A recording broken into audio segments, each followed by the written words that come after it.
Hi guys, so it's April in the garden and I just noticed this morning you can see the lilac blooms, Reg, here on these tips. The good news is, our weather for the next 14 days, I don't see anything dropping at nights below 50. So this will be wonderful. They'll all get bloomed out and then we'll have a real hard frost.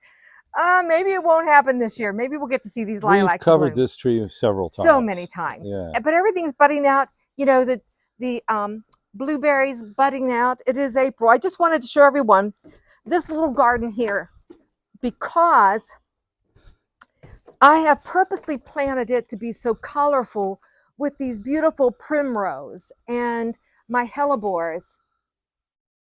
And I'm so glad too I've planted mid and late season daffodils because I'm still having coffee with the cats up there by that little fireplace, and I see this view. And let me tell you, the view only matters to the gardener, and it should only matter to us. But what caught my eye right now is I see a clematis bloom.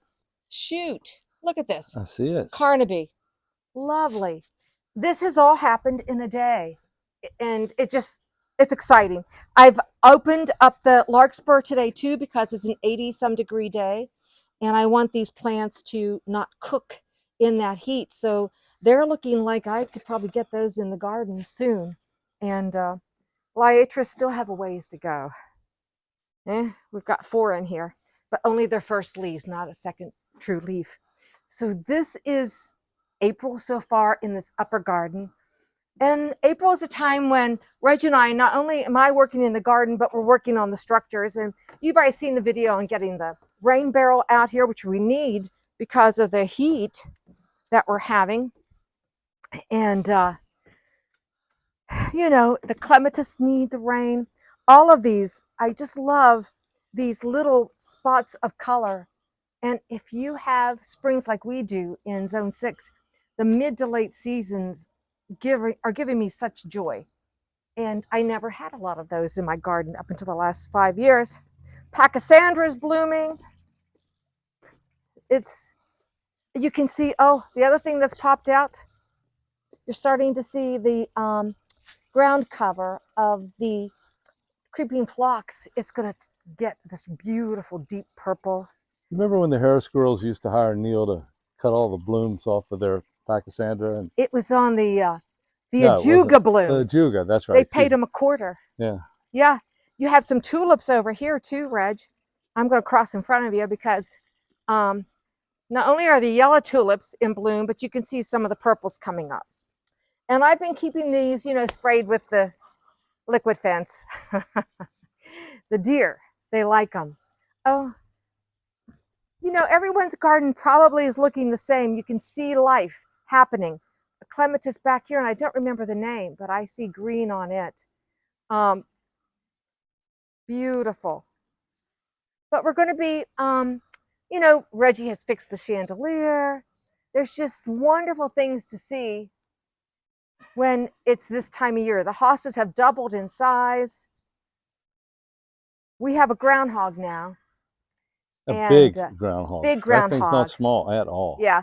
I have put out some netting on the riverbank, and we found out years ago we had beaver damage that they don't like that animal netting that you can buy. They don't like the touch of it, and I haven't seen him back in the yard since. But anyhow, this is what's happening. Everything, the sidewalks held up. Our red bud, I see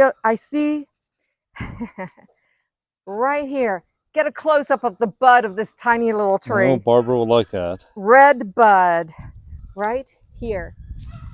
In a few more days with this heat, this little tree will be full of those beautiful red buds.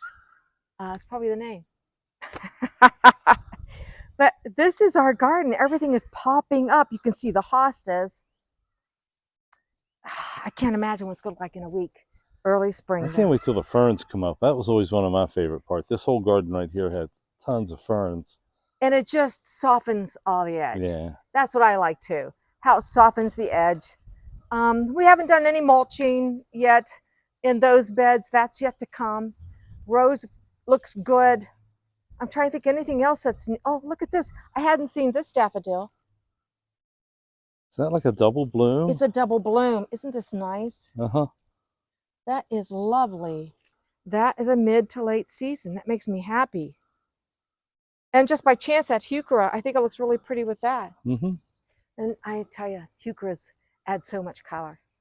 There's, you know, I thought I lost this twine, and I didn't. Found it. So everything's coming out.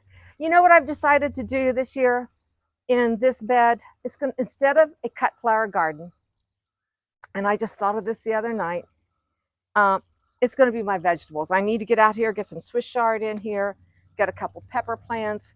My tomato plants won't go in here. They'll go in pots. But I wouldn't mind having some hot peppers, sweet peppers. And we love acorn squash. Might have to put a squash That's plant not out bad, here. considering I bought one today and it was $3.23. What happened the other day? Oh, we were at Kroger's and I was buying a spaghetti squash and I picked it up and I get to the checkout and it's $9.63. Yeah. And I said, no, put that back. I'm not paying $10 For something you and I will eat. spaghetti squash. Yeah. No, we could go out to dinner on $10. So we'll grow our own. We'll grow our own. I think an acorn squash, because the garlic will come out of there, and that's a good thought. Now that I said it out loud, and when you say things out loud, sometimes you have to make it happen. But anyhow, I just wanted you to walk around the garden to see that everything is growing, and every day I walk out, I see something new in bloom, and you need to be out there every day. So April in the garden is really a joyful time for me. Especially weather like today. Weather like today. Uh-huh. Yeah. We got a few chores to do. Reggie has a list. Oh, God. It's made him happy.